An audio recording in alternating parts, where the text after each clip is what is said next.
Playing well. They're working hard in practice, preparing themselves week in and week out, and they just got to continue, and it's paying off in the games. So we're just going to keep on that same path and just try to keep building it. Lewis interception ranks where in the pickoffs that you've seen? It's insane. I mean, I haven't seen anything like that from a defensive player.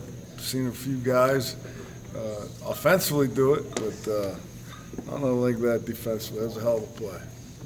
Besides that, the way that he's closing in the run game and getting to the ball, just talk about how good he's been. Yeah, he's a complete player on the defense side of the ball. I mean, the kid's very competitive, very feisty.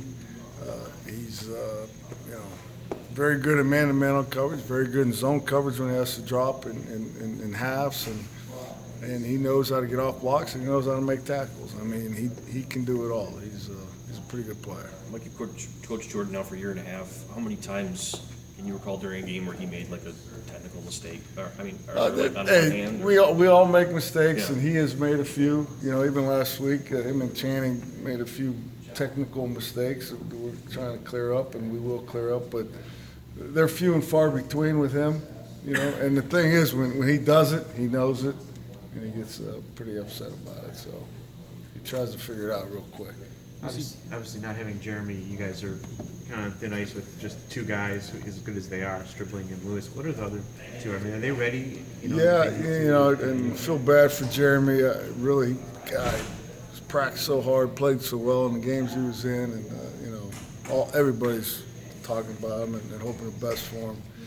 But Brandon Watson has had a hell of a camp, really since spring. He's played well in the spring. Played well all camp, and he's going in, filling in just fine.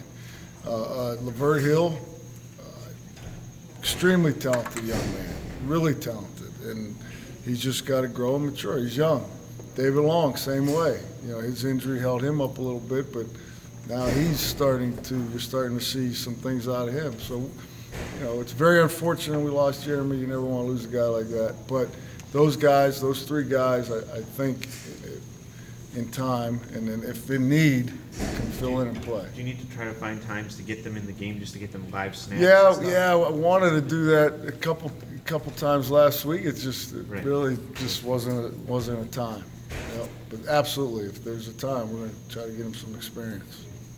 It seemed like Wisconsin was throwing Stribling's way a lot. I assume to try to stay away from Jordan a little bit, but he handled it well. Do you talk to a player about saying, hey, they're going to come after you specifically? Well, not with these guys. I really don't. Generally, we would match up different guys on different guys, but last week they were pretty balanced across the board, so that conversation never really came up. But it's more of finding their best receiver or matching our skill set to their skill set in terms of talking to guys in that way.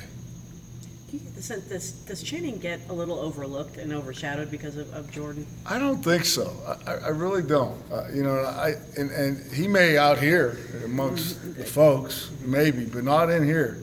I mean, if you watch the game, if you're at practice and you see Strib make a play and Jordan make a play, it's the same kind of enthusiasm, So I don't think so in here. I think everybody understands the Strib's pretty damn good.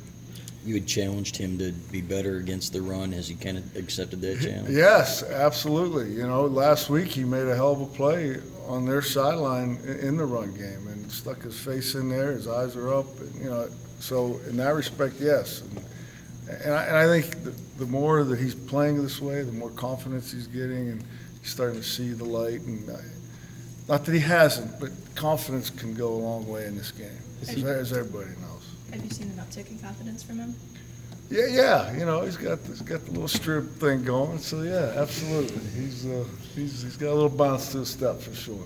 How good was it, not just for the secondary, but the defense as a whole, to be in a ball game where one play could tie it at the end? Yeah, it was good to be in a fight. It really was. We need to become calloused that way. To be going head to toe with everybody and blood each other's noses, and then who comes out on top. And that, I think, it builds a team, it builds some character, and we needed it. you know, absolutely. It was good for the team, the whole team. How good is this defensive line? Oh, man, they're lights out. You know, and you go across the first four, and you bring in the second three or four. I mean, they're really good. Coach Madison does a hell of a job with them. Those guys are very receptive to his coaching. They're into it, and they just want to get better. They're constantly talking on the sidelines during the games, you know, what the offensive line is doing. So they've been a huge plus, and certainly helps us out in the back end, big time. Did any of the freshmen, after Jeremy was injured, did any of the freshmen kind of like come talk to you about playing time or like take a step up? No, they didn't, but I think they realize in practice and their reps, the increase in the practice time, that it's real now, and the chances of them playing are a lot, you know, they're out there. It's there for sure. Are they handling it well? Yeah, I think so. I really do. I think Levert and David Long are doing really well. Your 2 stops in Philly, did you get a flavor for New Jersey high school football and why that area produces the amount of guys it's doing right now? Yeah, you know, it's more, in my opinion, in northern Jersey Right. has the better brand of football, high school football. You know, and that, is that where we're going? We're going. Is it northern Jersey? Is Rutgers up north? Yeah, I'm not even sure. so I don't feel bad. Yeah, but yeah, some good ball up there for sure. Reese